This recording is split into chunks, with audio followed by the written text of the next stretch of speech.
4000 nous sommes, il a 124 000, sans regret. Dans cette salle de vente brestoise, le public est venu nombreux pour assister aux enchères de cette petite tuile de Pierre Soulages.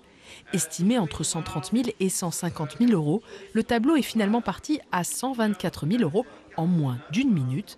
C'est la première fois qu'une œuvre de Soulages est vendue en Bretagne. On en a vu un petit peu passer, alors souvent un peu plus dans la région parisienne, à l'international bien sûr, parce qu'ils vendaient déjà un peu à la terre entière. On en trouve un petit peu, mais c'est très rare. Quand ils passent 1 ou 2 toiles par an, c'est déjà beaucoup parce que c'est très gardé. Suite effectivement à l'ouverture du musée Soulages à Rodez, vous avez des quantités de collectionneurs qui également recherchent cette peinture. La toile est issue d'une collection privée bretonne.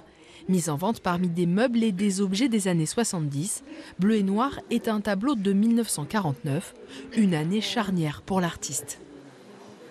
49, c'est l'année de la première exposition personnelle de l'artiste et c'est, on va dire, c'est les premières créations avec beaucoup de noir.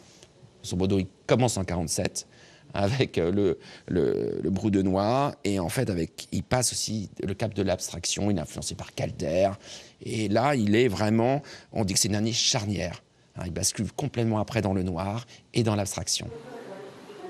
Il est à ce moment-là aussi courtisé par les premières galeries internationales, allemandes, américaines. Il y a le directeur du MoMA, à l'époque musée d'art moderne de New York, qui vient le rencontrer dans son atelier. Pierre Soulages était connu pour le gigantisme de ses toiles, mais quelle que soit la taille, la sombre luminosité du maître de l'outre noir n'a pas fini d'aspirer le regard.